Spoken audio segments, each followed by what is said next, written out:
Hi, welcome to another PlayBASIC blog. Just to do a very quick update. The date today is the 23rd of September 2018. So we just want to have a quick chat, run down about the 165 state. Primarily, we made the two releases. There was the revision 44, I think it was, and then a revision 41. They had runtimes included as well. We're checking if the whole package is actually working. A few things were reported that were broken in that process, and made some time really to add in a couple of small changes to the debugger that were sort of long overdue. I'd love to do heaps of stuff with that thing. I'd love to tear it to pieces and make a new one, as I said before, but we might have to push that down the queue a little bit. With revision 44, as the runtimes are built with the same back end as well, so you can build executables with that beta. Generally, what we do have is that's actually, I would say, a release build. Yeah, I would call 65C Beta 44 a release build, because we've found most of the major bugs. We've got all of the instruction set ported across. The thing's running pretty well across the board, and we're not having any major, crashes, those kind of things anymore. So that can be built into a release. There are lots of leftovers that I was pushing into this kind of optimization. I want to sort of I wanted to optimize 165C, but I decided really that what I should do is I should build a release version around the current revision, get that out there. You can have that to mess around with and build projects with, and then I'll worry about the optimization process with another revision or another update. I think if we jump too deeply into optimization right now, we'll end up with a lot of cascading kind of problems that occurred the first time we did it. Even though I'm familiar with the process now of how to trace some of these things through, and the ideas have got even more elaborate over the years. One example was obviously type caching, which is not present in these builds at all, and that's the ability to where the compiler can detect when you're accessing the same type from within an array, and it will pre-compute that pointer and then just use the offsets that you give it from then on, which is the field, by the way. So when you do something like you might have an object or something like that, you can character objects or something, objects, and you've got your index there, and this character might have an x coordinate. You might have a speed there as well, something like that. So your expression could be x equals x plus the speed and whatever, x speed or something. The way this is currently resolved with the compiler and runtime at the moment, it has to actually work out, or this entire piece of code here, every time it sees it. So it goes, okay, does this array exist? Where is this array in memory? Then it looks at the index and goes, okay, what object are we looking at from within this object? So we've got this kind of structure within a structure thing. We either get something that exists or it doesn't exist. If it doesn't exist, we have to give it a runtime error. There's a bunch of work that goes into just getting to where this memory is before we can actually access what field we want from this structure. So within this expression, we've got this is being solved 3 times. Here and then here again. Now, the way it would work obviously is that it would solve this one here first, solve that next, and then add the results of the two together and then write it back into here. What caching can do is it picks up an access like this and then substitutes this kind of thing here to a shortcut. So it kind of just goes, well, make shorthand here, object pointer equals this, you know, make a pretend function called pointer of or something. Yep.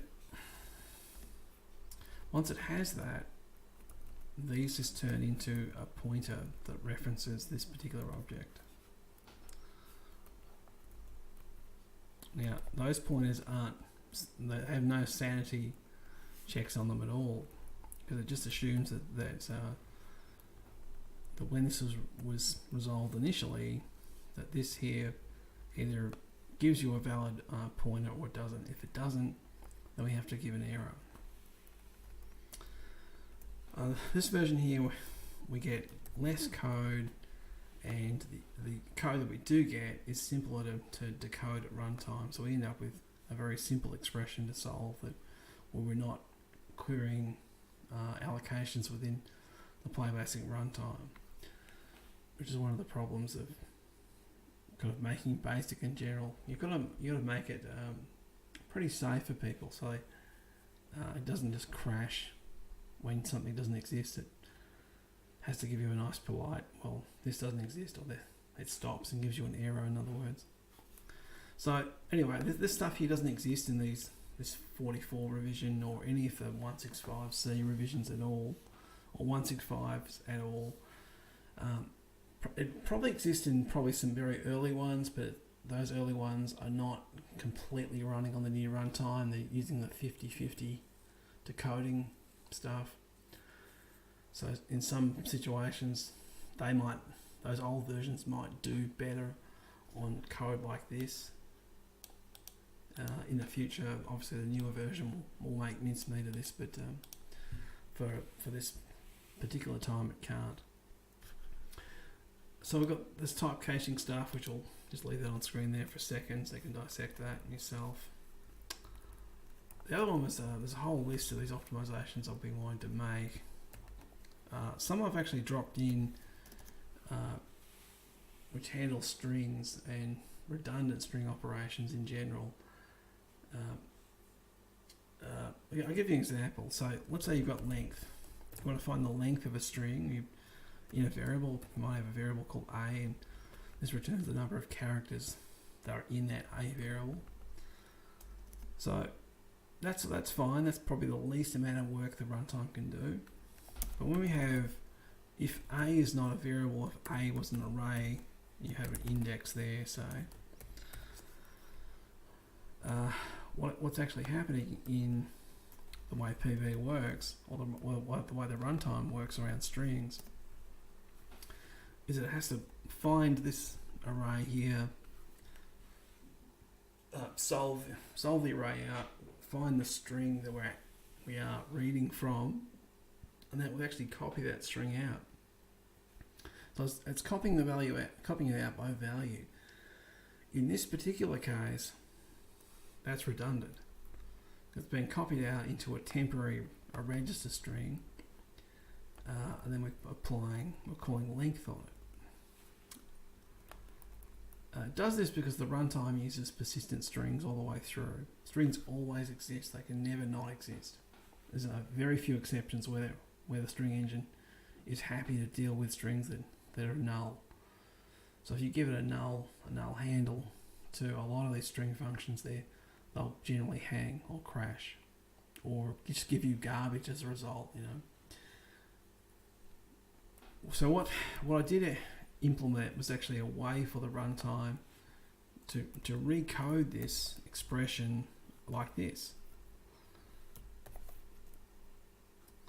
It fools the runtime into thinking that this $A array is actually an integer array. So in that case there, it will return the handle of the string I want rather than the string itself. and it returns it back to a standard register, and I can just call length on the register, and there's no copy that's needed. So as a result, that wins back quite a bit of performance if you've got code that's running through doing comparisons on length, which is kind of normal, the kind of thing that you see in when you're doing searches on strings, on arrays of strings, for example. You might check the length first before you do a comparison of the actual string itself. So that should help those programs, and we've got some similar kind of tweaks that work with other functions as well, but also a string comparison. So if you had like a expression that says A equals B,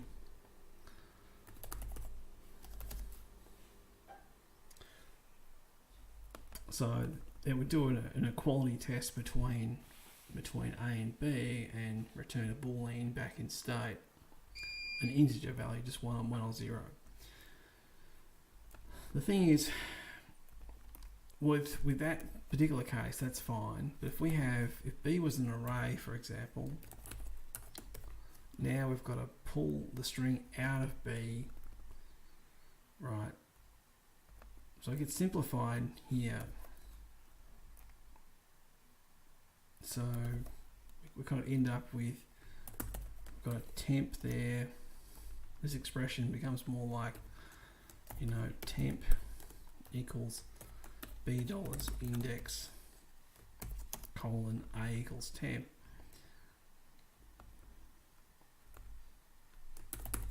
State equals A temp. Just I hope you follow that. So we've got, the key point there is though we've got this movement of this string here and here. Now if that's a big string, so if it's a long, let's say it's a 1,000 characters long, then we're moving 1K of memory here to do a comparison against it. So that's not very efficient. So the changes I've made to revision 45 and 46 pick up this particular case and rewrite the expression in a way that allows that to be done without any string copies. And the result is probably, I haven't got that version installed on here, but on the test system, I think the result was about 3 times quicker, 2.5, 3 times quicker, something like that. The performance gain varies really between what you're doing. So I think what I might do then is wrap up these kind of little changes here. I've got a whole list of them that I've been wanting to add for probably 10 years, some of them. Some require special instructions to be implemented to catch them that would simplify this at runtime dramatically. And also simplify translating this to something else. If you know that this particular opcode does 3 or 4 logic things all stacked into one, and it's a very commonly used type of expression, then that's probably best expressed as one instruction rather than 3 or 4 or 5. So yeah, the plan is to give the 45 or 40 revision 46 a bit of a test. Try and pick up any new problems that people have noticed with it. But I'll wrap that up into something probably at the end of this week. So by next weekend we'll have a full release of 165C, and then I'll worry about jumping down the full blown optimization process with probably 166. I just wanted to be careful about jumping into the two things together back to back, because this has taken forever and I don't have as much time as what I used to have, and I know it's kind of frustrating for people. It's frustrating for me. It drives me nuts. But anyway, we'll get it done. Anyway, have fun. Thanks for watching, and I'll see you next time. Bye.